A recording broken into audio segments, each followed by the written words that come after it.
Hello नमस्कार and welcome dear student. आज हम लोग बात करने वाले हैं रोटेशनल मोशन सेक्शन में मोमेंट ऑफ इनर्शिया को।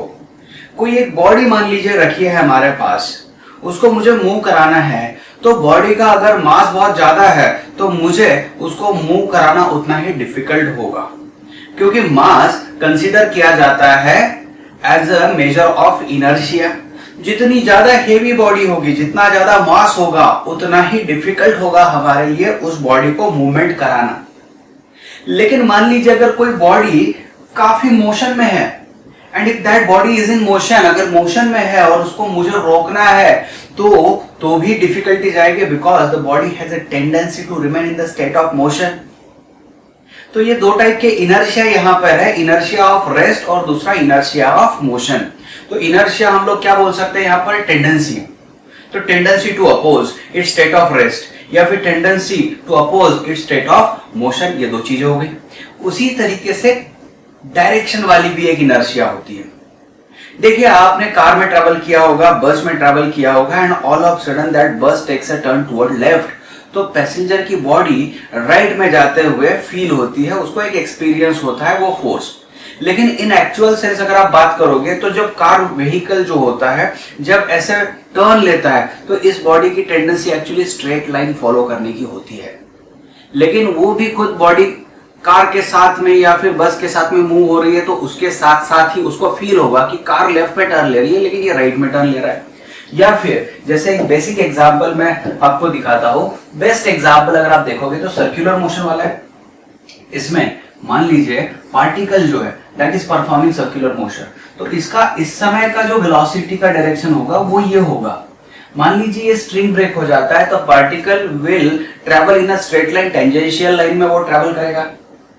या फिर यहां पर कहीं पर वो पार्टिकल छूट जाता है, स्ट्रिंग ब्रेक हो जाती है, तो that particle will move in this sense, तो टेंजेंशियली मूव हो रहा है। मतलब क्या है, एक्चुअली पार्टिकल का जो टेंडेंसी था that was to travel in a straight line, वो खुद का जो पाथ है, खुद का जो डायरेक्शन है वो मेंटेन करने की कोशिश कर रहा था। बट बिकॉज ऑफ स्ट्रिंग या फिर कोई और फोर्स जो सेंट्रीपिटल फोर्स प्रोवाइड कर रहा है, उसकी वजह से ये जो पार्टिकल है that was maintaining it's changing direction, direction change कर रहा है हर समय। तो देखिए, तीन टाइप की इनर्शिया मैंने आपके साथ डिस्कस कर लिया, inertia of rest, inertia of motion और इनर्शिया ऑफ डायरेक्शन। उसी तरीके से अभी हम लोग और एक इनर्शिया के बारे में बात करने वाले हैं कि कोई बॉडी है और मुझे उस बॉडी को रोटेट कराना है। तो अगर मुझे उस बॉडी को रोटेट कराना है तो अभी तक तो मैं बहुत क्लियरली बता सकता था कि जैसे हेवी अगर बॉडी है तो उसका इनर्शिया ज्यादा है, लाइटर बॉडी है तो उसका इनर्शिया थोड़ा कम है। लेकिन जैसे मैं कोई एक ऑब्जेक्ट ले रहा हूँ, रिजिड ऑब्जेक्ट ले रहा हूँ, कोई एक रिजिड बॉडी ले रहा हूँ और उसे मुझे रोटेट कराना है, तो रोटेट कराते समय कुछ चीजें हमारे ध्यान में लेना बहुत जरूरी है। जैसे कि कोई एक बॉडी मैंने मान लीजिए एक स्पीयर, या फिर चलिए ठीक है मैं स्पीयर कंसिडर करके चलता हूँ, ये मेरे पास स्पीयर है और इस स्पीयर को मुझे रोटेट कराना है। तो सबसे पहली चीज मुझे ये ध्यान में रखनी पड़ेगी कि ठीक है मुझे स्पीयर को रोटेट कराना है, लेकिन किस एक्सिस के अराउंड रोटेट कराना है। तो हमें एक्सिस ऑफ रोटेशन का सही पता होना बहुत जरूरी होगा, उसके हिसाब से ही हम लोग बात कर सकेंगे कि ये बॉडी कितना अपोज करने वाली है।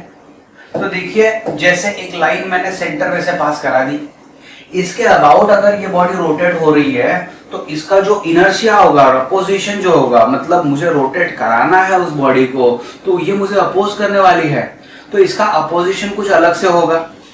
लेकिन अगर उसी स्पीयर को मैं कहीं यहाँ पे एक अरेंजमेंट करवा देता हूँ, मान के चलो यार कोई एक अरेंजमेंट करवा देता हूँ कि मैंने यहाँ पर फिक्स करवा दिया, अभी मुझे ये स्पीयर रोटेट करवाना है, तो अगर मुझे अभी इसको रोटेट करवाना है तो पहले से अलग मुझे ये अपोज करने वाला है। पहले का अपोजिशन अलग था, अभी अपोजिशन अलग होने वाला है। तो अपोजिशन जो हो रहा है, जो ऑफर कर रहा है, ये ऑब्वियसली ये अलग अलग वैल्यूज होगी। ये डिपेंड होगी किस पर, एक्सिस ऑफ रोटेशन पर, कि एक्सिस ऑफ रोटेशन कहाँ है। या फिर शॉर्ट में हम लोग इसको बोल सकते हैं कि ये डिस्ट्रीब्यूशन ऑफ मास पर भी डिपेंड होगा from the axis of rotation. तो एक्सिस ऑफ रोटेशन से इसका मास डिस्ट्रीब्यूशन कुछ अलग दिख रहा है, इस एक्सिस ऑफ रोटेशन से इसका डिस्ट्रीब्यूशन कुछ अलग तरीके से दिख रहा है। इस इनर्शिया को, इस अपोजिशन को हम लोग बोल देंगे moment of inertia, moment of inertia. और इसकी जो वैल्यू मिली है, देखिए मोमेंट ऑफ इनर्शिया को हम लोग इसके बाद आई, इस वर्ड से डिनोट करने वाले हैं आई। तो ऐसा समझ में आया है कि फॉर एग्जांपल अगर मैं डिस्क्रीट बॉडीज लेता हूं, अलग अलग पार्टिकल्स लेता हूं, और ये एक्सिस ऑफ रोटेशन मान के चलिए मैंने यहां पर ले लिया, ये एक्सिस ऑफ रोटेशन है, और इस एक्सिस ऑफ रोटेशन के अराउंड एक पार्टिकल यहां पर रखा है जिसका मास m1 है, जो डिस्टेंस r1 पर है। दूसरा मास मैं कहीं यहां पर ले रहा हूं जिसका मास m2 है, जो कि r2 डिस्टेंस पर है।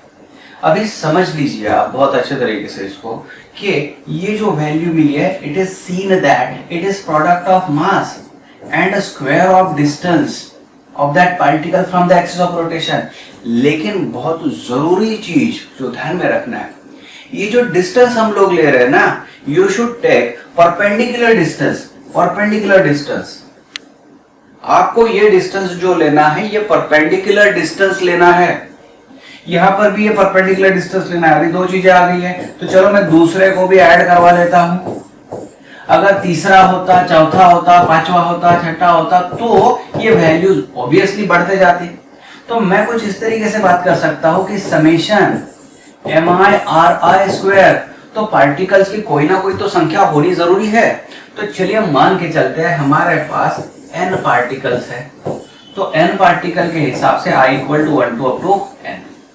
देखिए हालांकि ये चीज जो मैं आपके साथ डिस्कस कर रहा हूं, ये तो चलो मैथमेटिकली समझ में आ रही है, लेकिन जैसे हम लोग एग्जाम्पल लेना शुरू कर देते हैं, तभी हमें ये चीज पता चलेगी कि हमको कितना समझ में आया है। तो मैं एक एग्जाम्पल के साथ में डिस्कस करना शुरू कर देता हूं। मान लो एक एक्सिस ऑफ रोटेशन है, मतलब कोई एक एक्सिस ले लेता है जिसका अबाउट अलग अलग पार्टिकल्स रोटेट होने वाले हैं, ठीक है। तो सबसे पहला एग्जांपल जो मैं यहाँ पर देता हूँ, तो यहाँ पे एक एग्जांपल मैंने आपके सामने ला लिया है। इस एग्जांपल में क्वेश्चन पूछा गया है कि find the moment of inertia of this system, और इसमें एक चीज बताई गई है कि जो एक्सिस ऑफ रोटेशन है that is passing through mass twice m, ये ट्वाइस m में से पास हो रही है। तो बहुत ही सिंपल सा लॉजिक होगा बेटा, आपको हर एक का मोमेंट ऑफ इनर्शिया, हर एक पार्टिकल का मोमेंट ऑफ इनर्शिया ऐड करवाना है सिंपल तरीके से। तो ऐड कराते समय देखिए क्या होगा, ये m जो अगर देखोगे तो l डिस्टेंस पर है, तो मैं बोल दूंगा m, और ये l जो था तो ऑब्वियसली इसका स्क्वायर प्लस। अगर ट्वाइस m के बारे में बात करूं तो ट्वाइस m खुद उस एक्सिस पर जाके बैठ गया है, तो उसका एक्सिस से डिस्टेंस कितना बनेगा, ये तो 0 बन जाएगा। फिर आगे बेटा थ्राइस m, तो थ्राइस m कितने डिस्टेंस पर है, इन दोनों के बीच वाला डिस्टेंस l मान के चलता हो, तो चलो l², तो ये आ गया, देखिए 3l² और ये l², 4ml²। ये बहुत ही सिंपल वाला लॉजिक या सिंपल वाला क्वेश्चन हमने डिस्कस कर लिया यहाँ पर। दूसरा क्वेश्चन मैं करा के लेता हूँ, और दूसरा क्वेश्चन कुछ इस तरीके से दिया है। अभी देखिए ये सिचुएशन दी गई है, और क्वेश्चन क्या पूछा गया है, find the moment of inertia of the system about an axis passing through centre of मास। अभी ये जो सिस्टम दिख रही है, इसका सेंटर ऑफ मास कहां पर है, मतलब हमें दो तरीकों से सॉल्व करना पड़ेगा। एक तो सबसे पहले हमें सेंटर ऑफ मास को निकालना है। एक बार सेंटर ऑफ मास निकल गया तो उसमें से एक्सिस डालना है, और फिर बाकी वाला हमारा जो इजी फॉर्मूला था वो तो हमको ट्राई करना है। ऐसा समझ लो कि सेंटर ऑफ मास कहीं यहाँ पर है, यहाँ पर कहीं सेंटर ऑफ मास है, और जो एक्सिस है, एक्सिस ऑफ रोटेशन, इसमें से पास होने वाली है। अगर इसमें से पास होने वाली है, चलो ठीक है, ये सिस्टम पूरा के पूरा इसके अबाउट रोटेट होने वाला है। लेकिन सबसे इंपॉर्टेंट टास्क ये आता है बेटा कि ये डिस्टेंस इनके बीच का क्या है। अगर इसको मैं r1 मान के चलता हूं और इसको मैं r2 मान के चलता हूं, तो शॉर्टकट जो होगा r1 वाला वो होगा कि r1 इसके अपोजिट जो मास है वो ले लो, और डिवाइडेड बाय दोनों के मास का एडिशन ले लो, मल्टीप्लाई बाय ओरिजिनल जो लेंथ था दोनों के बीच वाला, ओरिजिनल जो सेपरेशन था दोनों के बीच वाला वो ले लो। देखिए हालांकि ये बहुत सिंपल वाली टेक्निक है। सिंपल वाली टेक्निक क्या है उसको समझ लो। ये सिंपल वाली टेक्निक जो है, देखिए R1 अगर मुझे लेना है, सेंटर ऑफ मास का पोजीशन लेना है from M, from this mass, तो इसको लिखना है twice m divided by addition of all masses into उन दोनों के बीच वाला सेपरेशन। तो ये कितना आ गया, R1 मुझे मिल गया है 2 डिवाइडेड बाय 3 और ये L एज इट इज। तो उसी तरीके से अगर आप ट्राई करो R2 मुझे निकालना है, तो R2 के अपोजिट जो मास है m डिवाइडेड बाय इन दोनों का एडिशन थ्राइस m, और जो ओरिजिनल लेंथ था वो लेंथ डाल दिया मैंने, तो ये मिल गया मुझे L बाय 3। देखिए ये चीजें जो मैंने उठाई है ये सेंटर ऑफ मास कोलिजन में से उठाई है, जो सेंटर ऑफ मास वाला हमारा कॉन्सेप्ट था उसकी भी सीरीज हम लोग तैयार कर रहे हैं, उसके भी लेक्चर्स आप लोग अटेंड कर सकते हो, या फिर आपको ऑब्वियसली ये चीज पता होगी जो सेंटर ऑफ मास ने आपने पढ़ी होगी। ये दोनों मुझे मिल गए। तो मोमेंट ऑफ इनर्शिया, तो मास m जो है मुझे पता है r1 डिस्टेंस पर है from the axis of rotation, और जो ट्वाइस m है वो r2 डिस्टेंस पर है। तो देखिए m r1 का स्क्वायर अगर मैं लिखूं तो 4/9 L स्क्वायर आ जाएगा, प्लस यहां पर ट्वाइस m इंटू R2 अगर इसका स्क्वायर लिख दूं तो मैं L स्क्वायर डिवाइडेड बाय 9 आ जाएगा। तो ये बेटा आ गया, देखो 9 तो कॉमन मिल गया, तो ये 6 ml स्क्वायर डिवाइडेड बाय 9। तो सिंपली लॉजिक अगर आप देखोगे ये मोमेंट ऑफ इनर्शिया उस सिस्टम का बन रहा है। तो चलो यार, ये दो सवालों में तो आपको मतलब काफी अच्छे तरीके से समझ में आ चुका होगा कि किस तरीके से इसको इस्तेमाल करना है। सिचुएशन शायद कुछ भी दी गई हो, हमें इस पर ध्यान रखना होता है कि जो एक्सिस ऑफ रोटेशन है उससे परपेंडिकुलर डिस्टेंसेस क्या होने वाले हैं। मैं और एक एग्जांपल देता हूं, आप इसको स्किप भी कर सकते हो वीडियो को फॉरवर्ड करा के। तो वो चीज ये है यहाँ पर कि मान लीजिए यहाँ पर 3 पार्टिकल्स को रख दिया गया है और 3 पार्टिकल्स कहीं यहाँ पर है, एक पार्टिकल यहाँ पर है, मान लीजिए m है, दूसरा पार्टिकल यहाँ पर है, तीसरा पार्टिकल यहाँ पर है। और अभी इसमें तो काफी सारी पॉसिबिलिटीज हो सकती है कि एक्सिस ऑफ रोटेशन कहाँ दिया गया हो। तो एक तो आप एक्सिस ऑफ रोटेशन मतलब 2 मासेस में से पास करा सकते हो, ये आपको होमवर्क करना है। देखिए क्या होगा, ये तो ट्रायंगल है, सिंपली आप डिस्टेंसेस निकाल सकते हो। मान लीजिए इक्विलैटरल ट्रायंगल अगर है तो लेंथ सबका LL बन रहा है यहाँ पर। अगर मुझे बताया गया कि axis of rotation is passing through these 2 masses और एनी 2 मासेस, तो ऑब्वियसली सिर्फ एक ही मास बच जाता है जो कि एक पर्टिकुलर डिस्टेंस पर है। तो ये सिस्टम जब रोटेट होने वाला है तो आपको क्या पता करना होता है, इसका डिस्टेंस, तो मास इनटू डिस्टेंस का स्क्वायर। फिर दूसरी चीज बताई जाती है कि चलो ठीक है, जो एक्सिस है मान लो वो जो एक्सिस ऑफ रोटेशन है वो परपेंडिकुलरली पास हो रही है किसी एक मास में से।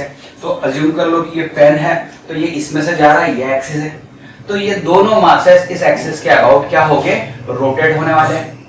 तो मुझे इस एक्सिस के अराउंड आंसर कैसे मिलने वाला है, मास इनटू डिस्टेंस स्क्वायर, क्योंकि ये एक्सिस तो मेरा ऐसा है और ये परपेंडिकुलर डिस्टेंस है। समझ में आ रहा है आपको, ये एक्सिस ऑफ रोटेशन है और डिस्टेंस परपेंडिकुलर है, क्योंकि इस एक्सिस को ये परपेंडिकुलर डिस्टेंस है, इसको परपेंडिकुलर डिस्टेंस है। तो इस एक्सिस के अबाउट अगर मोमेंट ऑफ इनर्शिया निकालना है तो ml square plus ml square, ये काफी आसानी से मिल सकता है। तो जो पॉसिबिलिटीज है, जितनी पॉसिबिलिटीज है उन सब में मान लीजिए आंसर निकाल के आ सकता है। उसी तरीके से चलो अगर मैं ऐसा अज्यूम करके चलता हूं कि एक एक्सिस कुछ इस तरीके से पास हो रही है,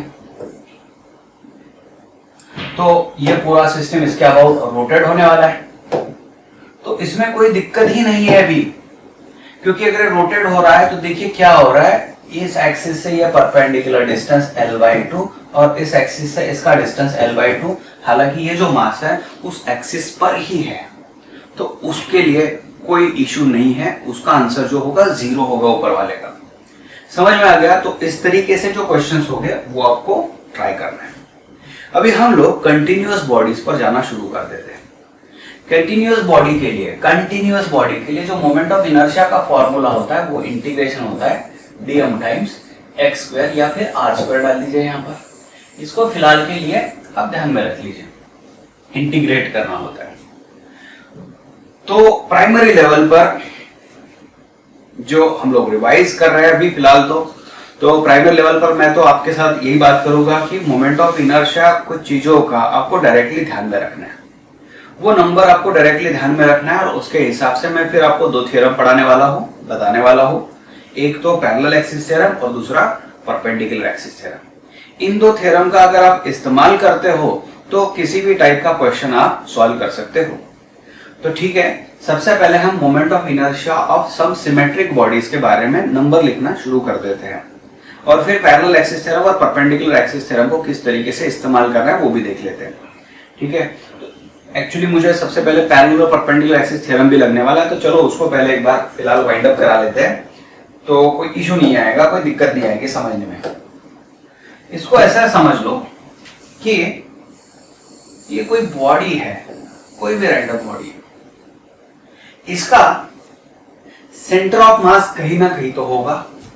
मान लो यहां पर सेंटर ऑफ मास है, सेंटर ऑफ मास यहां पर है, और आप किसी तरीके से इंटीग्रेशन की हेल्प से उसका आंसर निकाल सकते हो।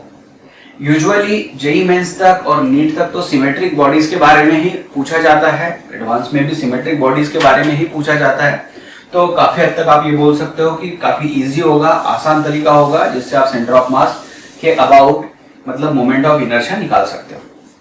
तो जो कोई वैल्यू मिलेगी उसको हम एक नाम दे देते हैं,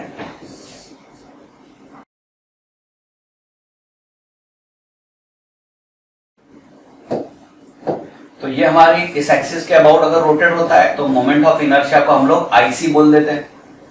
अभी मुझे ये चीज पता करानी है कि मान लो यही बॉडी मुझे किसी एक पर्टिकुलर पॉइंट पर रोटेट करवानी है और वो जो पॉइंट है वो कहीं यहां पर है,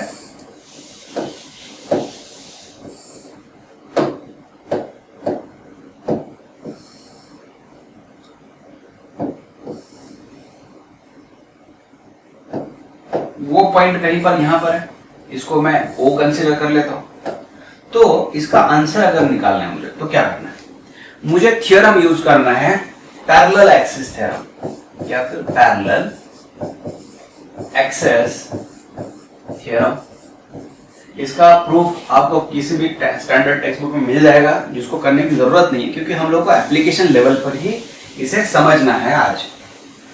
तो पैरेलल एक्सिस थ्योरम में होता क्या है कि आपको सबसे पहले तो वो जो दो एक्सिस है इन दोनों के बीच वाला डिस्टेंस फाइंड आउट करना होता है, इसके इन दोनों के बीच वाला डिस्टेंस। तो इसको हम लोग एक कॉमन नाम दे देते हैं, चलो h दे देते हैं। दो जो पैरेलल एक्सिस है इन दोनों के बीच वाला डिस्टेंस है। तो मोमेंट ऑफ इनर्शिया अगर आपको निकालना है अबाउट O, तो इस एक्सिस के अराउंड मुझे निकालना है, तो IO is equal to IC plus MH square. IO is equal to IC plus MH square. इस टोटल बॉडी का जो मास होगा वो M मान के चलते हैं। तो कई सारी बॉडीज है जो एग्जाम के लिए आपको इंपॉर्टेंट होगी, जैसे कि रिंग होगी, डिस्क होगी, सॉलिड सिलेंडर होगा, सॉलिड स्फीयर होगा, हॉलो स्फीयर होगा। तो ये जो बॉडीज मैं आपको बता रहा हूं ये सिमेट्रिक बॉडीज है काफी सारी। तो इनके moment of inertia about the centre of मास आपको अगर पता हो गया तो आप किसी भी एक्सिस के अराउंड मोमेंट ऑफ इनर्शिया उन बॉडीज का निकाल सकते हो। ये इजी तरीका होता है, ये आसान तरीका होता है। तो चलो इसको तो फिलहाल आप ध्यान में रख लो, इसको कैसे इस्तेमाल करना है ये आज पूरे लेक्चर में हम लोग को समझना है। अभी दूसरी चीज जो है वो परपेंडिकुलर एक्सिस से रिलेटेड है। परपेंडिकुलर एक्सिस थ्योरम को भी मैं मोस्टली डिफाइन करते समय आप लोगों से जब बात कर रहा हूं तो मैं कोशिश करता हूं कि सिमेट्रिक बॉडी ही ली जाए, क्योंकि क्या होने वाला है काफी सारी सिमेट्रिक बॉडीज पर ही क्वेश्चन आपको पूछने वाले हैं। यहां पर हम तीन एक्सिस कंसीडर करा के चलते हैं। देखो ये है, फिर ये दूसरी एक्सिस कंसीडर करवा लीजिए,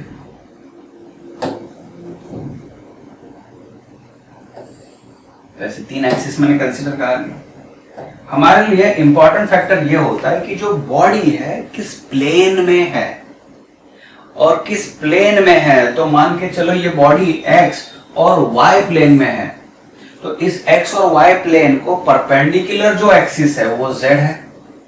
तो होता क्या है समझ लो इसको, अगर इस बॉडी को मैं वाई एक्सिस पर रोटेट करवा देता हूं तो मुझे moment of inertia I Y मिलने वाला है। अगर इसको एक्स एक्सिस पर रोटेट करवा के देखता हूं तो मुझे आई एक्स मिलने वाला है, और इस एक्सिस पर अगर मुझे रोटेट करवाना है तो मुझे आई जेड मिलने वाला है। तो लॉजिक कुछ इस तरीके से है कि moment of inertia about Z axis, जो कि वो प्लेन को परपेंडिकुलर है, उस एक्सिस के अराउंड मुझे आंसर चाहिए। मुझे आंसर चाहिए आई जेड। तो आई जेड जो मिलेगा, it is addition of moment of inertia about those axis which are in that particular plane. तो इस प्लेन में अगर परपेंडिकुलर एक्सिस ये जो दिख रही है मुझे, ये तो दिख रही है आई एक्स, मतलब एक्स और वाई। तो मेरा आंसर आने वाला है I Z is equal to I X plus I Y. लेकिन अगर यही क्वेश्चन कॉम्पिटिटिव एग्जाम में पूछा जाता है तो जानबूझकर थोड़ा सा कंफ्यूजन क्रिएट कराने के लिए क्या किया जाता है कि मान लो ये बॉडी जो है, ये बॉडी किसी पर्टिकुलर एक्सिस में दी गई होती है। तो किसी फॉर एग्जांपल मान लो z और x एक्सिस में ये बॉडी है और this is perpendicular to y axis, ऐसा समझ के चलो। तो मेरा जो फॉर्मूला मिलने वाला है वो मिलने वाला है आई वाई इज इक्वल टू, क्योंकि ये परपेंडिकुलर है और जो बॉडी है किस प्लेन में है, तो प्लेन तो उसका z और x था, तो इसका आंसर मिलने वाला है I Z plus I x. तो आपको ये इक्वेशन तैयार भी करते आना चाहिए। जो एडिशन में दो मैंने दिखाया है वो कौन है, वो प्लेन वाले सिस्टम से, और जो इक्वल टू साइन के लेफ्ट साइड में आया है दैट इज परपेंडिकुलर वाला सिस्टम। ठीक है, तो आप इसको तैयार कर सकते हो। तो मेरे पास फिलहाल दो चीजें हैं। अच्छा, मैंने आपको सबसे पहले बताया कि मैं सिमेट्रिक बॉडी को लेता हूं क्योंकि काफी सारे क्वेश्चंस में सिमेट्रिक बॉडीज पर आने वाले हैं। सिमेट्रिक बॉडीज में बेनिफिट क्या मिलता है? देखिए, एक रिंग है, रिंग में से ऐसे मैंने एक्सिस पास करा ली और उसको रोटेट करने की कोशिश की। अभी ये जो एक्सिस है ये सेंटर में से पास हो रही है, तो इसने जो मुझे अपोजिशन दे दिया, जिसको मैंने मोमेंट ऑफ इनर्शिया बोल दिया, वो कोई एक नंबर मिल गया मुझे। अभी यही मैं रॉड निकाल लेता हूँ और कुछ इस तरीके से डाल देता हूँ उसी रिंग में से, फिर से सेंटर में से पास हो रहा है। फिर मैंने मोमेंट ऑफ इनर्शिया निकाला तो उसका भी आंसर मुझे वही मिला जो पहले मिला था।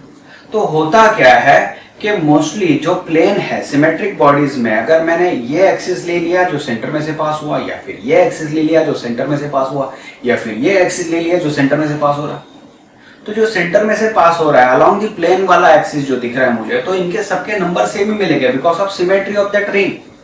तो मुझे एक चीज समझ में आ जाती है कि सिमेट्रिक बॉडीज में जो प्लेन वाला एक्सिस दिख रहा है, तो I x is equal to I y, कोई ना कोई एक नंबर मिल जाएगा।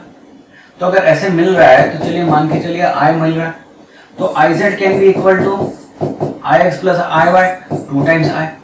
तो मुझे मोमेंट ऑफ इनर्शिया इस तरीके से कैलकुलेट करते आ सकता है। तो इन दोनों को आपको ध्यान में रखना है, फिर हम लोग टिपिकल बॉडीज के लिए मोमेंट ऑफ इनर्शिया कैलकुलेट करना शुरू कर देते हैं। तो पहले यार मतलब हम लोग सिंपल सी चीज पर, रिंग पर बात करना शुरू कर देते हैं। ये रिंग है यहाँ पर, और तो रिंग को थोड़ा मुझे 2 डायमेंशनल फीलिंग इसको देना है। तो 2 डायमेंशनल फील देने के लिए इसको ऐसा समझ लो कि कुछ मैं इस तरीके से रख रहा हूं। तो ये जो एक्सिस है ये तो सेंटर में से पास हो रही है and that ring is rotating about this axis, और ये रिंग जो है, ये रिंग का रेडियस मैंने ले लिया।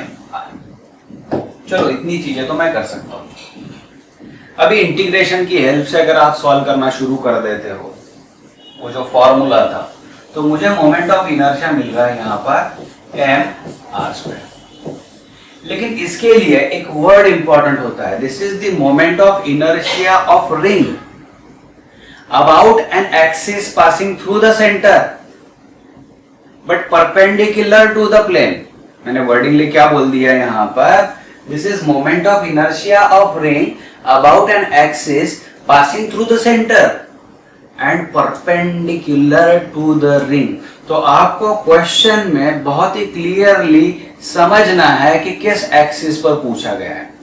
ठीक है, तो ये एक्सिस सेंटर में से भी पास हो रही है और ये जो एक्सिस है that is perpendicular to the plane of that ring.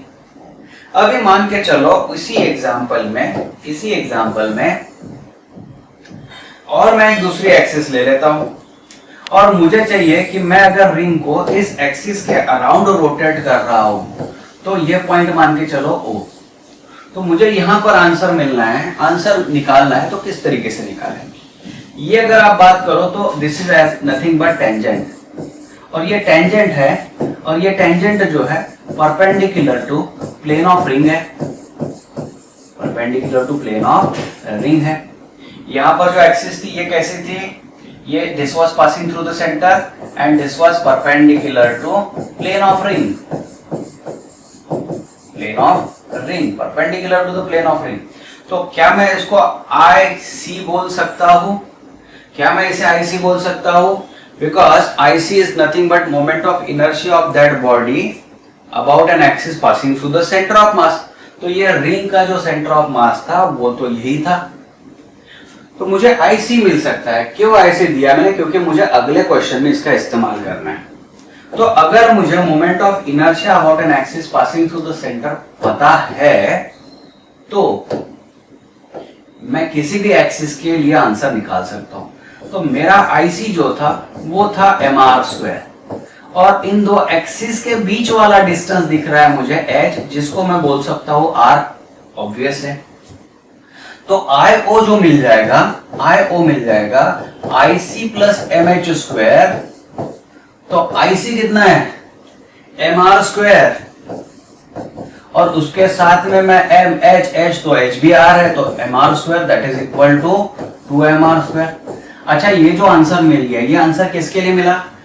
This is the answer we have got for an axis which is passing through tangent but perpendicular to the plane of ring. Ring के plane को perpendicular है। ये समझ में आ गया? मान के चलो अगर ये क्वेश्चन थोड़ा मॉडिफाई करवा दिया, कुछ इस तरीके से मॉडिफाई करवा दिया आपको कि ये जो एक्सिस सेंटर में से पास हो रही है, ठीक है, और एक एक्सिस कहीं पर यहां पर डलवा दी, यहां पर डाल दी। अच्छा, इन दोनों के बीच का डिस्टेंस कितना है? तो मान के चलते हैं h is equal to 3r है। ये रिंग ऑब्वियसली रोटेट हो रही है, तो मुझे आंसर इस एक्सिस के अराउंड चाहिए, तो इसको O एक्सिस बोल देता हूं मैं। तो IO क्वेश्चन मार्क है।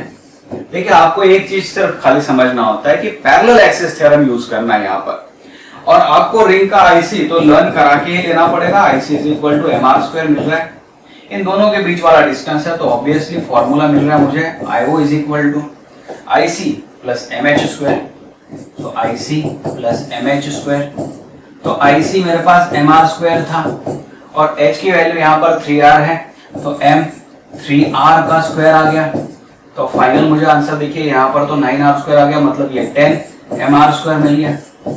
तो इस तरीके से बॉडी कितना अपोज करने वाली है इसका नंबर हमें मिल रहा है। तो यहाँ मोमेंट ऑफ इनर्शिया के बारे में अगर आप बात करो तो मोमेंट ऑफ इनर्शिया का जो वैल्यूज है, that values are different for different axis of rotation. अलग अलग एक्सिस ऑफ रोटेशन पर इसका अलग आंसर मिल रहा है। हालांकि ये स्केलर की तरह ही ऐड होती है, जैसे मैंने डिस्क्रीट पार्टिकल बता दिए थे आपको, अलग अलग पार्टिकल, तो उनका हर एक का moment of inertia simple add हो रहा था, मतलब एडिशन वाले रूल्स वहां पर अप्लाई होते हैं, लेकिन it has different values at different locations या डिफरेंट एक्सिस ऑफ रोटेशंस। ठीक है, तो अभी मान के चलो वही रिंग है, मान के चलो वही रिंग है और वही एक्सिस ऑफ रोटेशन भी मान के चलता हूं मैं, चलो ठीक है।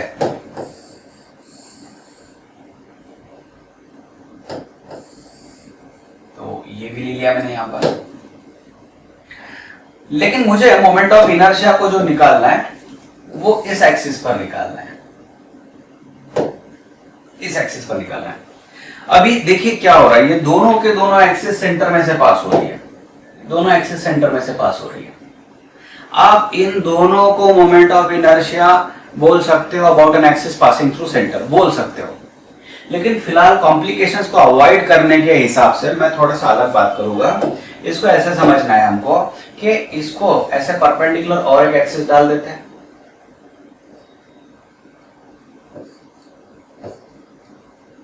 ठीक है, समझ लो इसको। तो हो क्या रहा है, अगर मैं इसको x मान लेता हूं, इसको y मान लेता हूं, दोनों भी अराउंड द डायमीटर है, तो moment of inertia about x, moment of inertia about y is equal to moment of inertia about an axis passing through diameter.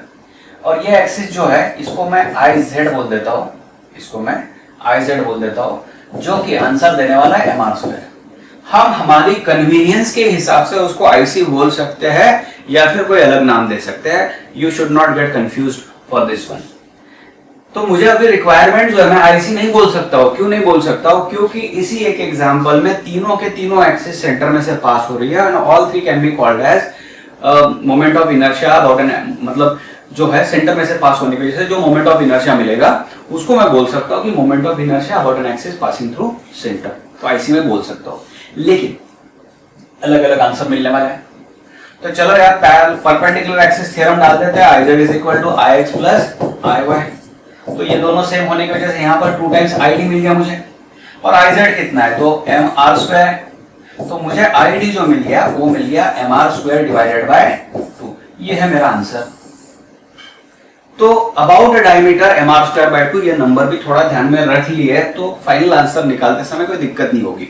और जो एग्जाम्स चल रहा है आपके, तो उस एग्जाम के हिसाब से बात करो तो एक रिजल्ट एम आर स्क्वायर वाला और दूसरा जो डायमीटर के अलॉन्ग है उसका एम आर स्क्वायर बाय 2, तो काफी इजी होता है, डिफिकल्ट नहीं होता है। अभी इसी का इस्तेमाल मुझे करना है, इसी का इस्तेमाल मुझे करना है कि वही रिंग मैं कंसीडर कर रहा हूं, वही रिंग मैं कंसीडर कर रहा हूं, और ये जो आंसर मैंने निकाला था यहां पर, ये तो डायमीटर के अलॉन्ग था, लेकिन क्वेश्चन पूछा गया है कि आपको क्वेश्चन में पूछा गया है what is the moment of inertia about an axis passing tangent to the ring। ये जो है ये टेंजेंट है, लेकिन मैंने आपको पहले बताया ये टेंजेंट है लेकिन पैरेलल टू प्लेन है, parallel to plane of ring है। ठीक है, समझ में आ रहा है, parallel to the plane of ring है। और पैरेलल एक्सिस थ्योरम मुझे अप्लाई करना है, इन दोनों के बीच वाला distance h is equal to r होगा, तो इसको मैं o बोल दूंगा। अब ये जो id था, id को मैं फिलहाल ic बोल सकता हूं। मैंने पहले बोला कि हमारे कन्वीनियंस के हिसाब से हम लोग इसको बात कर सकते हैं। तो यहाँ पर ये दो ही एक्सिस दिख रही है, जिसमें से एक एक्सिस सेंटर ऑफ मास में से पास हो रही है उस रिंग के, तो मैं ऐसा ic बोल सकता हूँ। और मुझे इसका answer M R square by 2 already मिल चुका है इसके पहले क्वेश्चन, पहले इसमें। तो मैं बोल सकता हूं I O is equal to I C plus M H square. ठीक है, तो आई सी कितना है बेटा, एम आर स्क्वायर बाई 2 इस केस के लिए, प्लस एम एच मतलब आर है तो आर स्क्वायर आ गया, मतलब यहां पर 3/2 एम आर स्क्वायर आ गया। This is moment of inertia. तो ये तरीका होता है इसको सॉल्व करने का। चलिए मैं एक क्वेश्चन करवा के लेता हूं आप लोगों से कि एग्जाम का क्वेश्चन है, यहां पर एक्सिस है और कुल मिलाकर मैं यहां पर ये एक रिंग रख रहा हूं, ये दूसरी रिंग रख रहा हूं, ये तीसरी रिंग रख रहा हूं। यहां पर मैंने 3 रिंग्स रख दिया और ये जो सिस्टम है ये पूरा रोटेट हो रहा है इस एक्सिस के अराउंड। इसका मास जो है m है और इसका जो रेडियस है r है। हर एक रिंग का जो रेडियस है r है और मास m है। यहाँ पर 3 रिंग्स इस सिस्टम के अराउंड रोटेट हो रही है। अभी देखो यहाँ पर मैं मतलब बहुत ही एक अलग ढंग से बात करना चाहूंगा कि क्या हो रहा है। अगर इस क्वेश्चन को पूछा जाए या फिर सिर्फ आप काफी बार डायग्राम देखकर कंक्लूजन करते हो तो बहुत गलत हो जाएगा। क्या करना है, यहां पर आपको पहले क्वेश्चन को पढ़ना पड़ेगा कि क्वेश्चन जो दिया गया है उसमें ये चीज रिंग बताई है या डिस्क बताई है, सॉलिड स्फीयर बताया है या फिर हॉलो स्फीयर बताया है। इसको एक बार कंफर्म करा लो फिर उसको सॉल्व करना है। अभी फिलहाल जो मेरा क्वेश्चन चल रहा है वो रिंग से रिलेटेड है, तो मैं बोल दूंगा यहां पर जो सारी चल रही है चीजें वो रिंग्स है। तो मोमेंट ऑफ इनर्शिया टोटल कितना आ रहा है, ये तो एक्सिस सेंटर में से पास हो रही है लेकिन इस रिंग के लिए ये डायमीटर की तरह काम कर रही है, तो M R square by 2 plus ये जो एक्सिस है इस रिंग को टेंजेंट है, इस रिंग को भी टेंजेंट है, मतलब दोनों का आंसर सेम मिलने वाला है। तो किसी एक रिंग का आंसर निकाल लीजिए, this is tangent to the ring but parallel to the plane of that ring. तो इसके पहले ही हम लोगों ने आंसर निकाल लिया है 3/2 एम आर स्क्वायर। तो यहां पर आपको डालना है, देखिए समझ में आ रहा है आपको, ये जो डायग्राम है यही डायग्राम कुछ इस तरीके से दिख रही है, ये ओ यहां पर दिख रहा है। ठीक है, तो 3/2 M R square, 3/2 M R square. तो आप इसको कुछ ऐसे कर सकते हो 7/2 एम आर स्क्वायर। ठीक है, समझ में आ रहा है आप लोग को, 7/2 एम आर स्क्वायर। तो ये रिंग वाला क्वेश्चन हो गया। अभी जैसे हम लोगों ने रिंग को सॉल्व किया है बस वैसे ही हम लोगों को डिस्क पर भी काम करना है, उसी तरीके से हम लोगों को डिस्क पर भी काम करना है। तो डिस्क वाली सिस्टम शुरू कर देते हैं। तो समझ लो अगर मेरे पास डिस्क है, मैं पहले यहां पर ले लेता हूं, तो समझ लो ये डिस्क है and that disc obviously solid होता है पार्ट पूरा, ये भी पूरा पार्ट ऐसा होता है, ठीक है। तो यहाँ क्या करना है समझ लो, moment of inertia about an axis passing through the centre, ये सेंटर है मेरे पास, तो ये मुझे मिल रहा है मोमेंट ऑफ इनर्शिया mr²/2। इसका भी आप जो डेरिवेशन होगा किसी स्टैंडर्ड रेफरेंस बुक से ले सकते हो। हालांकि जो डिस्क होती है इसको it is considered as made up of large number of concentric rings, काफी सारी कॉन्सेंट्रिक रिंग्स को मिलाकर तैयार किया है। तो रिंग वाला डेरिवेशन होता है, फिर रिंग से रिजल्ट उठा के ये डिस्क वाला रिजल्ट निकालते हैं, तो कोई दिक्कत वाली बात नहीं है। आप इस पर फोकस करो कि ये जो मोमेंट ऑफ इनर्शिया मुझे मिल रहा है mr²/2 मिल रहा है। अभी ये जो एक्सिस है that axis is passing through the centre but this axis is perpendicular to plane of disc. ये डिस्क को जो प्लेन है उसको परपेंडिकुलर है। चलो अभी इसी क्वेश्चन को हम लोग एक्सटेंड करवा देते हैं कि जो एक्सिस दिख रही है मुझे,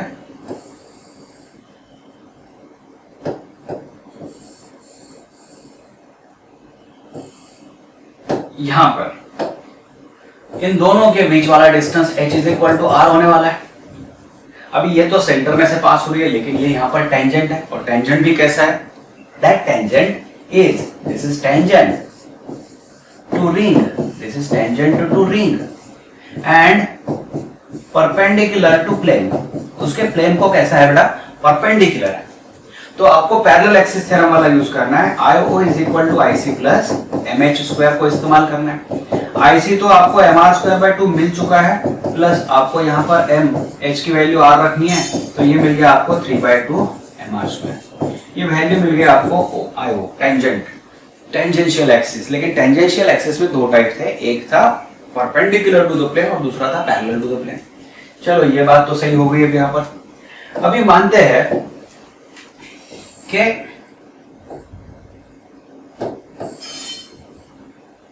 इसी तरीके से अगर मुझे आंसर अबाउट डायमीटर चाहिए, तो मुझे जैसे इसके पहले मैंने बताया था आपको, आप दो एक्सिस कंसीडर करके चलो।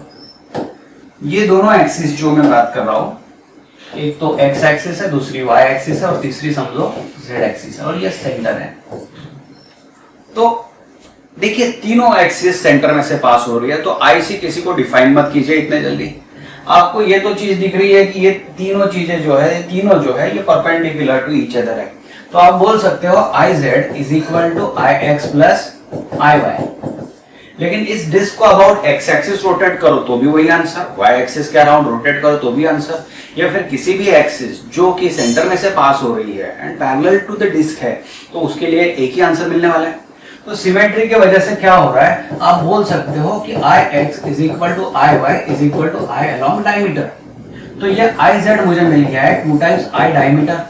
लेकिन ऑलरेडी मेरा जो आंसर था ये था mr²/2, क्योंकि वो जो z वाली एक्सिस है that is passing through the centre but perpendicular to the plane, जिसका मैंने रिजल्ट ऑलरेडी आपको लर्न करने के लिए बोल दिया था। तो it is equal to 2 times ID मिल गया मुझे, और ID जो मिल गया वो मिल गया mr²/4, mr²/4। अभी चलो इसी को थोड़ा एक्सटेंड करवा देते हैं। इसी को एक्सटेंड कैसे करवा देते हैं, तो यहां पर ला लेता हूं मैं ताकि रिजल्ट आप समझ सको। अभी देखो समझो कि मुझे इस टेंजेंट के अलोंग आंसर निकालना है। तो अभी क्या हो रहा है, ये जो डायमीटर के अलोंग था जिसको मैं ID बोल रहा था, इसको अभी मैं IC भी बोल सकता हूं और इस पॉइंट को O बोल सकता हूं, because these two are parallel to each other. तो मैं H is equal to R डाल दूंगा यहाँ पर। तो IO इज इक्वल टू जो मेरा फॉर्मूला था IC प्लस MH² वाला वही इस्तेमाल होगा। लेकिन IC अभी यहाँ पर जो है that axis is passing through the centre, लेकिन इसका आंसर जो है वो था mr²/4। तो mr²/4 मुझे यहां पर लेना है mr²/4 प्लस MH की जगह पर R लिख दो, तो ये IO मिल गया मुझे 5/4 mr², 5/4 mr²। तो इस तरीके से आप इस पर भी काम कर सकते हो। चलिए तो अभी रिंग हो गया, डिस्क हो गया, ये दो बॉडीज तो मेरे मुझसे काम करवाना हो गया। अभी हम लोग रॉड के बारे में बात करते हैं कि जो रॉड होता है, थीन रॉड होता है, यूजुअली थीन रॉड के बारे में बात करता है कि थीन रॉड है और जिसका लेंथ जो होगा वो मान के चलो L लेंथ है और इसका मास जो है M है। अभी हम लोग यहाँ पर डायरेक्टली ही एक्सिस ले लेते हैं, एक एक्सिस जो कि इस रॉड में से पास हो रही है और सेंटर में से पास हो रही है। तो ये सेंटर में से पास हो रही है, ये एक्सिस, इसका जो आंसर मिलने वाला है ये आपको लर्न करना है ml² divided by 12। So moment of inertia about an axis passing through the centre of that rod and perpendicular to the rod also, perpendicular to the rod, ये जो एक्सिस है, this axis is perpendicular to rod, ये axis rod को perpendicular है। फिर मान के चलो मुझे इसके लिए जवाब निकालना है कि ये जो एक्सिस है, ये एक्सिस मान लो एंड में से पास हो रही है। सो ये जो एक्सिस है passing through end of rod, ये बहुत ही क्लियरली जो वर्ड मैं बात कर रहा हूँ आपके साथ में, एंड ऑफ द रॉड, ये बताया जाता है।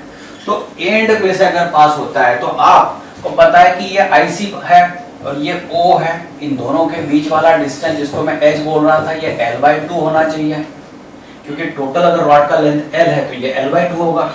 तो moment of inertia about this axis will be, अगर आप सॉल्व करते हो तो ml²/3 मिलना चाहिए। तो हमारे पास ml²/12 सेंटर में से मिल रहा है, ml²/3 कहां से मिल रहा है, एंड में से मिल रहा है। अभी इनका इस्तेमाल आप लोग कर सकते हो और मान लो कि मैं और एक एक्सिस ले लेता हूं, ये एक्सिस ले लेता हूं और ये जो एक्सिस है, इस एक्सिस के अबाउट में मोमेंट ऑफ इनर्शिया निकालता हूं। तो रॉड इतना थिन हम लोगों ने ले लिया कि रॉड अगर उस एक्सिस पर रोटेट भी होता है तो उसका मास डिस्ट्रीब्यूशन बहुत ही नजदीक है उस एक्सिस के। तो हम लोग अप्रोक्सीमेटली इसको 0 डाल देंगे और आगे चलकर कभी भी आपको थिन रॉड वाला क्वेश्चन आता है तो थिन रॉड अगर इस एक्सिस के अराउंड रोटेट होता है तो आपको उसका आंसर देना पड़ेगा 0। ठीक है, ये 3 चीजें हो गई। अभी हम उस क्वेश्चन पर आते हैं जो कि पूछा जा सकता है। तो ये रॉड मान के चलो और कोई एक एक्सिस बताई गई है जो कि सेंटर और जो एंड होता है इन दोनों के मिड में है। मतलब इन्होंने जो बोला है कि जो एक्सिस है, मुझे इस एक्सिस के अबाउट आंसर चाहिए और ये एक्सिस कहां से पास हो रही है, that axis is passing at the mid of, through the mid of centre and and, centre और एंड का भी मिड। तो इन दोनों के बीच वाला डिस्टेंस ऑब्वियसली जिसको मैं h बोल रहा था, that will be equal to L/4 होना चाहिए। और हमें हालांकि इसका जवाब पता होता है कि अगर एक्सिस सेंटर में से पास हो रही है, अगर एक्सिस सेंटर में से पास हो रही है तो हमें IC पता होता है, तो IO is equal to IC plus MH² में लिख सकता हूँ। तो IC तो ऑलरेडी आपको जो मिल गया था ml²/12 था, प्लस M, H की जो वैल्यू है L/4 है, तो L/4 का स्क्वायर करोगे तो L²/16 आ जाएगा। तो ये कितना आना था है, इसको आप कैलकुलेट करके देखो तो ऑलमोस्ट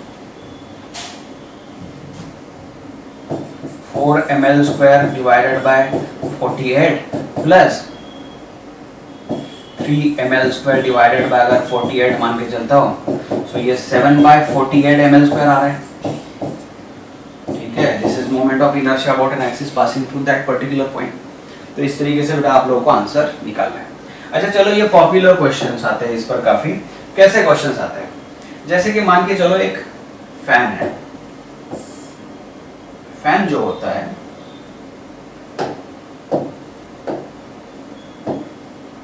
फैन के कोई 3 ब्लेड्स कंसीडर कर लीजिए, ये एक ब्लेड कंसीडर कर लीजिए। अच्छा, फैन में जो होता है, फैन के ब्लेड थोड़े अलग होते हैं, लेकिन फैन की जगह पर 3 रॉड बताया गया है। तो ये 3 रॉड जो है, अगर हम लोग ऊपर से देख रहे हैं तो ये 3 रॉड रख दी है। अच्छा, ये तीनों रॉड कैसे एक दूसरे को परपेंडिकुलर है और इस एक्सिस पर ये रोटेट कर रहे हैं।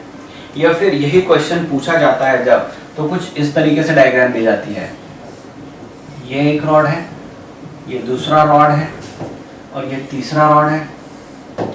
ये 3 रॉड्स को कुछ इस तरीके से मेंशन किया जाता है and question is asked about moment of inertia about this axis passing through the end. तो ये एग्जाम्पल जो दिख रहा है, ये मैं ऊपर से दिख रहा हो तो कुछ इस तरीके से दिखेगा, या फिर जरूरी नहीं है ऐसे ही दिखना चाहिए। जैसे कि यहाँ पर इसको मैं कैसे भी रोटेट, ऐसे रोटेट भी कर सकता हूँ ना, जरूरी थोड़ी ना है कि ऐसे ही रखना चाहिए। तो कुछ इस तरीके से अगर आप देखोगे तो जो एक्सिस है, एक्सिस एंड में से पास हो रही है और परपेंडिकुलर टू रॉड है। तो हर एक का आंसर, इसका आंसर ml²/3 होगा, इसका आंसर ml²/3 होगा और इसका भी ml²/3 ही होगा। तो आपका टोटल मोमेंट ऑफ इनर्शिया आपको ऐड कराना है तीनों को, ml²/3 मल्टीप्लाई बाय 3 कर दीजिए, फिर 3 बार ऐड कर लीजिए तो ml² मिल जाएगा आपको आंसर। ये एक क्वेश्चन पूछा जाता है कि 3 रॉड जो है एक प्लेन में रखे गए, या फिर 4 रॉड्स अगर दिए जाते थे तो 4 rods are kept in a plane. लेकिन ऐसा ही एक क्वेश्चन होता है कि जिसमें जो 3 रॉड्स है इनको along x, y and z axis रखा जाता है, इनको along x, y and z axis रखा जाता है। और ये जो 3 रॉड में रख दिया, अच्छा तीनों के मासेस सेम बता रहा हूं मैं, और किसी एक एक्सिस पर ये रोटेट हो रही है चीज। अभी मुझे एक तो पता है कि चलो मान लो z एक्सिस के अलोंग जो रॉड है उसका मोमेंट ऑफ इनर्शिया तो 0 मिलने वाला है, क्योंकि जो एक्सिस है वो सेंटर में से पास हो रही है, लेकिन अलोंग दी रॉड हो रही है। लेकिन ये जो दोनों रॉड है, these are about an axis passing through the edge, तो इसका ml²/3 और इसका ml²/3, ये दोनों को मिला दो तो टोटल मोमेंट ऑफ इनर्शिया, इसका तो आंसर 0 था तो आपको मिल गया 2 ml²/3, दोनों को नीचे वाले दोनों को जोड़ने के बाद ये मिल गया रॉड से रिलेटेड क्वेश्चन। समझ में आ रहा आप लोग को? चलो ठीक है, तो हम लोगों ने रिंग को देख लिया, डिस्क को देख लिया और रॉड को भी देख लिया। अभी इसी तरीके से कुछ एग्जांपल्स जो है जहां पर आपको काफी हद तक पैरेलल एक्सिस थ्योरम को इस्तेमाल करना है। मान लो कि ये एक यहां पर सॉलिड स्फीयर है, सॉलिड स्फीयर है, और इसको एक समझ लो आप, रोटेशनल मोशन अगर अच्छे ढंग से आपको आगे के क्वेश्चन सॉल्व करना है तो आपको हर एक चीज का मोमेंट ऑफ इनर्शिया पता होना चाहिए, या फिर सॉल्व करते आना चाहिए, डिराइव करते आना चाहिए। अगर आपकी वो लेवल है, अगर आप उस हद तक कर सकते हो तो काफी सारे क्वेश्चन आगे जो आने वाले हैं वो आप इजीली सॉल्व कर सकोगे। तो चलो बेसिक लेवल का ये लेक्चर बहुत ही बेसिक लेवल पर चल रहा है, लेकिन ये बहुत इंपॉर्टेंट है। ये एक तरीके से हम लोग बोल सकते हैं कि बेस है आगे के क्वेश्चन सॉल्व करने के लिए। तो यहाँ पर जो सॉलिड स्फीयर मैंने मान लिया है, और सॉलिड स्फीयर के सेंटर में से कोई अगर मैं एक्सिस पास करा रहा हूं तो about this axis moment of inertia मुझे मिलने वाला है 2/5 mr²। इसके भी डेरिवेशन की हमें जरूरत नहीं है क्योंकि इसका इस्तेमाल हमें आगे चलकर करना होगा। अच्छा चलो ये तो हो गया, लेकिन अगर इसमें मैं कोई ऐसी एक्सिस डाल देता हूं या फिर कुछ इस तरीके से एक्सिस डाल देता हूं और फिर आपको क्वेश्चन पूछना शुरू कर देता हूं कि भैया इसके अराउंड मोमेंट ऑफ इनर्शिया क्या है, इसके अराउंड मोमेंट ऑफ इनर्शिया क्या है। तो जो स्फीयर होता है, स्फीयर ये 3 डायमेंशनल स्पेस में है। 3 डायमेंशनल बॉडी होने की वजह से क्या हो रहा है कि कोई भी एक्सिस जो सेंटर में से पास हो रही है, राइट, और अलोंग द रेडियस मुझे जो दिख रहा है, ऑब्वियसली अलोंग द रेडियस ही होगा कहीं ना कहीं से, तो उसको वो स्फीयर जो है सिमेट्रिक दिख रहा है। तो किसी भी एक्सिस के अराउंड आप आंसर निकालोगे तो 2/5 mr² ही मिलने वाला है। आप इसको बिल्कुल भी परपेंडिकुलर एक्सिस थ्योरम या फिर वो थ्योरम अप्लाई नहीं करना है, ठीक है। तो 2/5 मिलेगा।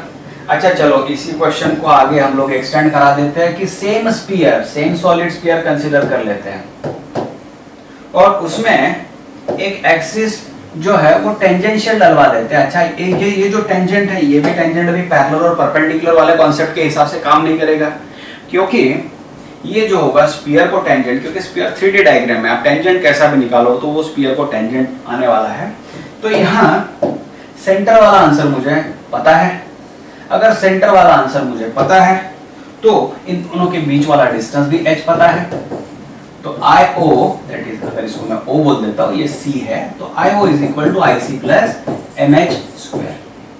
IC कितना बन रहा था, तो 2/5 mr² प्लस m, h की वैल्यू भी आ रहा है तो mr², तो ये कितना आ गया बेटा 7/5 mr²। ये आ गया moment of inertia about an axis tangent to the solid sphere. अभी मान लो क्वेश्चन जो आता है तो जिस तरीके से आपके पास वो सॉलिड स्फीयर दिया गया है और जो सॉलिड स्फीयर दिया गया है यहां पर किसी ने आपको एक्सिस बता दिया कि नहीं एक्सिस ना यहां पर है जिसके अबाउट ये रोटेट होने वाला है, this is the axis of rotation. इसका जो सेंटर है और सेंटर और ये इनके बीच वाला परपेंडिकुलर डिस्टेंस मान लो h is equal to for example 3r है। ये बहुत ही इंपॉर्टेंट चीज है।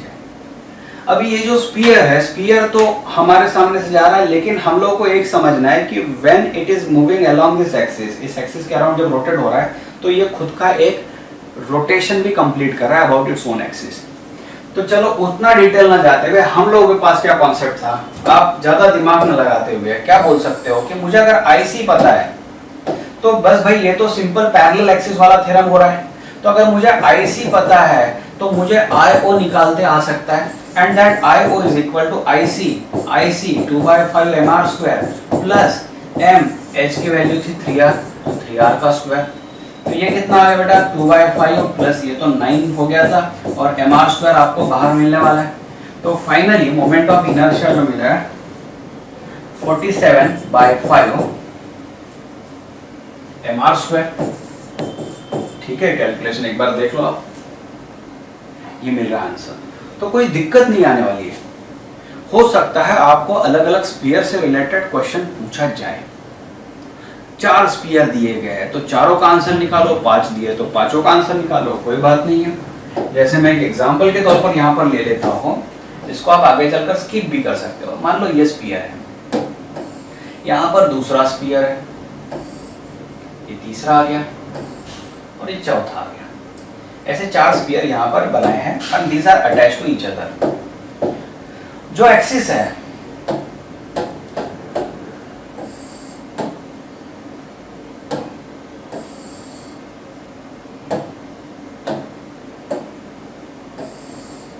यहाँ पर है।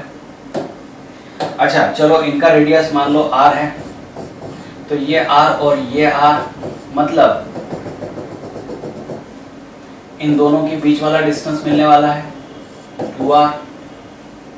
अभी क्वेश्चन पूछा जाएगा कि moment of inertia about this axis, तो मुझे क्या क्या दिख रहा है, ये एक जो फर्स्ट स्फीयर है इसका आंसर 2/5 mr स्क्वायर दिख रहा है।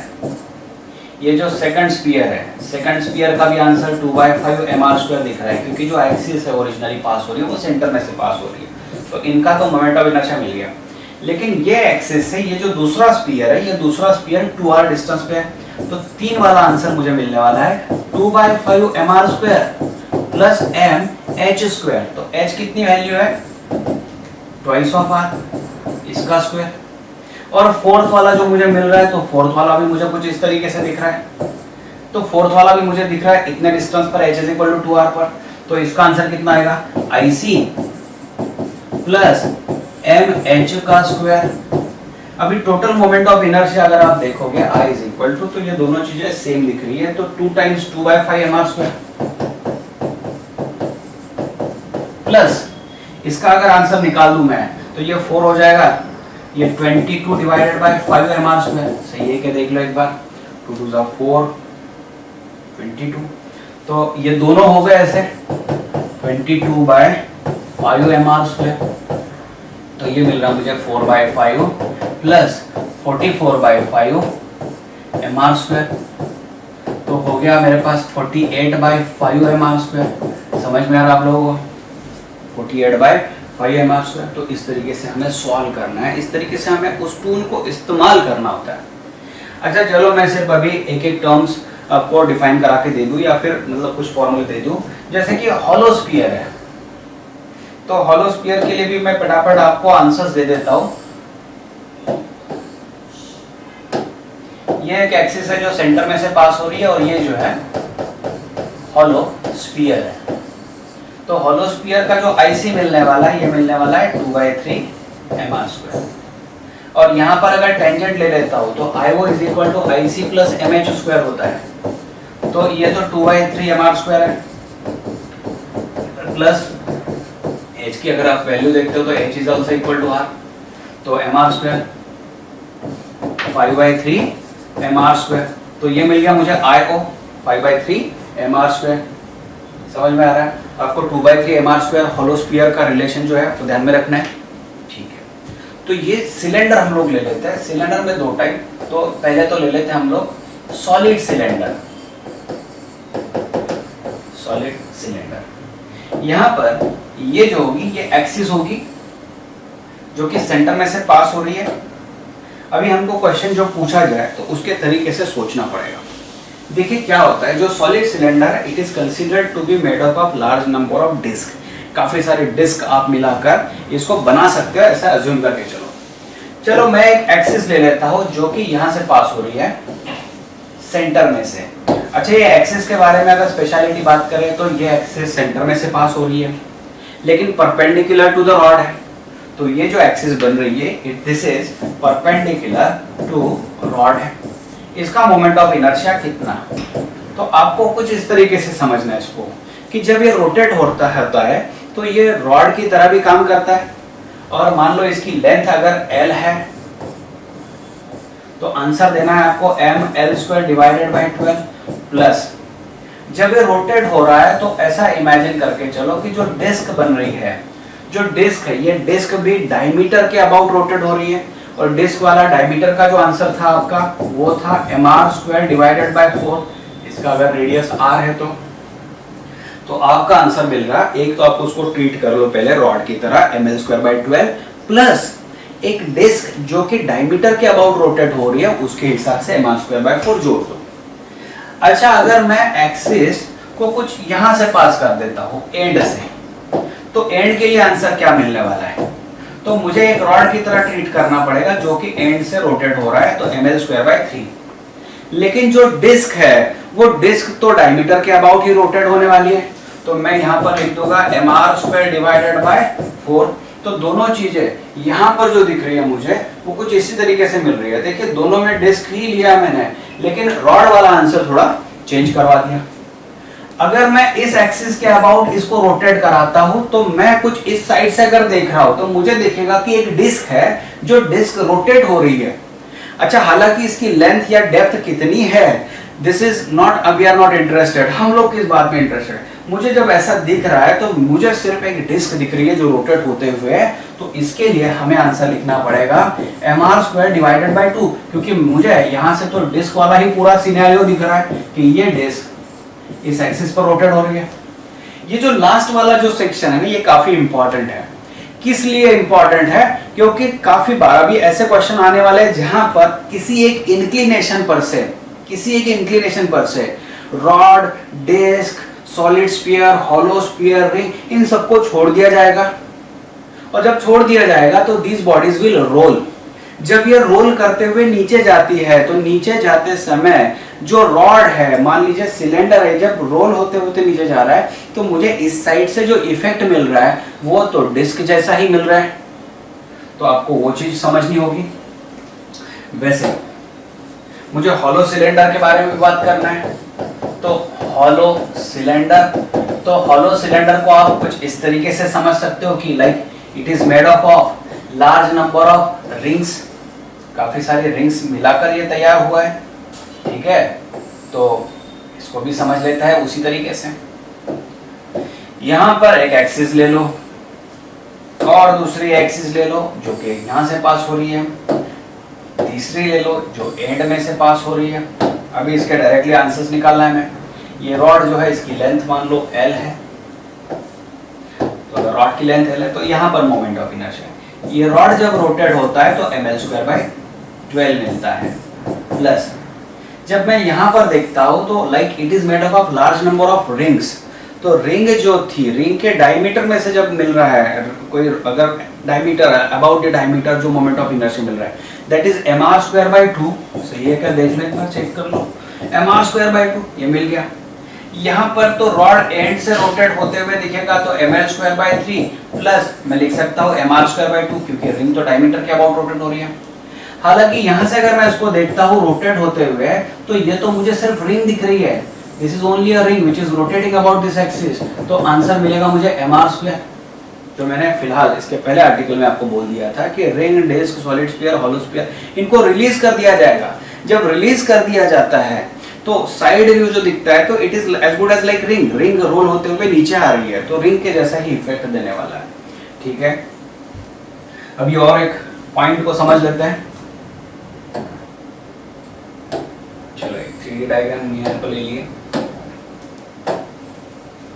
ये अगर A है, ये B है और ये H है। ठीक है, मैं एक एक्सिस पास करा रहा हूं जो यहां से ऊपर से जा रही है और वही एक्सिस यहां से दिख रही है मुझे। तो इस एक्सिस के अबाउट ये बॉडी रोटेट होने वाली है। जब रोटेट होती है तो मुझे ऊपर से देखना है। मैं जब ऊपर से देख रहा हूं तो देखिए इसको लॉजिक किस तरीके से अप्लाई करना है। जैसे मैंने रॉड वाला लॉजिक आपको बता दिया कि कुछ इस तरीके से जा रहा है, सॉलिड स्फीयर, सॉलिड सिलेंडर जा रहा है, तो सॉलिड सिलेंडर तो डिस्क की तरह दिख रहा है। आप इस बॉडी को भी समझ लो कि large number of thin lamina की तरह ये तैयार हो गया। तो थिन लैमिना का अगर हिसाब है, थिन लैमिना वाला अगर हिसाब है, तो अगर ये थिन लैमिना है तो थिन लैमिना का आंसर जो मिलने वाला है, ये A है, ये B है। तो आपको कुछ इस तरीके से आंसर लेना है।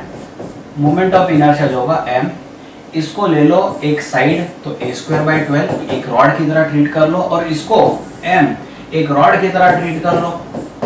तो अज्यूम करके चलते हैं कि मान लो, एक जस्ट हाइपोथेटिकली मैं बता रहा हूं आपको समझने के लिए, आपको ध्यान में रखने के लिए, कि अगर ये एक रॉड होता, कोई एक रॉड होता जिसका लेंथ a है, तो ml²/12 ma²/12 आता, और कुछ इस तरीके से दिखता तो b वाला रॉड मुझे दिखता तो mb²/12 आता। तो ये आ सकता था। तो ऊपर से जब मैं देखता हूं तो मोमेंट ऑफ इनर्शिया मुझे मिलेगा ma² प्लस mb²। लेकिन मैं जब इसको इस एक्सिस पर देखता हूं रोटेट होते हुए, तो मुझे ये सब चीजें दिख रही है। तो डेप्थ उसकी इंपॉर्टेंट नहीं है अभी। तो मोमेंट ऑफ इनर्शिया देखो, ये लैमिना दिख रहा है मुझे, तो mb²/12 प्लस mh²/12। ठीक है, अगर मैं यहां पर एक्सिस ले लेता हूं तो मुझे कौन दिख रहा है, A दिख रहा है और H दिख रहा है। तो ma²/12 प्लस mh²/12। ठीक है, इस तरीके से आप इसको समझ सकते हो, सॉल्व कर सकते हो।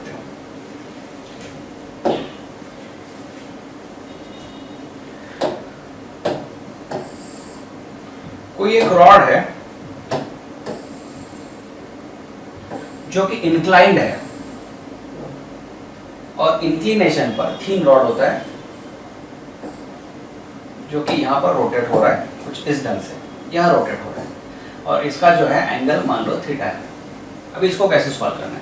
Obviously with the help of integration solve करना होता है, लेकिन मैं थोड़ा आसान तरीके से इसको बता दूंगा। आप ऐसा समझ के चलो कि जैसे कोई आपने इसको रिजॉल्व कर दिया है, जैसे कोई आपने इसको रिजॉल्व कर दिया है, और रिजॉल्व करने के बाद दो पार्ट्स में अगर रिजॉल्व कर दिया है, तो रिजॉल्व करने के बाद ऐसे समझ के चलो कि जो ओरिजिनल रॉड था जिसकी लेंथ L थी, तो ये L sin थीटा हो गया और ये L cos थीटा हो गया। अभी एक ही रॉड है, लेकिन इसका इफेक्ट कुछ इस तरीके से मैंने बता दिया आपको कि एक रॉड जो है वो एंड की एक्सिस पर रोटेट हो रहा है और दूसरा रॉड जो है वो कुछ इस तरीके से रोटेट हो रहा है। तो इसका मोमेंट ऑफ इनर्शिया अगर आप बात करो तो ये तो 0 आने वाला है, लेकिन इसका moment of inertia about this axis ये तो आने वाला है m L²/3, क्योंकि ये रॉड एंड पर रोटेट हो रहा है और इसका effective length L sin theta है। तो आपके पास आंसर मिलने वाला है ml² sin² θ/3। इस तरीके से मोमेंट ऑफ इनर्शिया कुछ रॉड का निकाल सकते हो, ये आसान तरीका है यहाँ पर।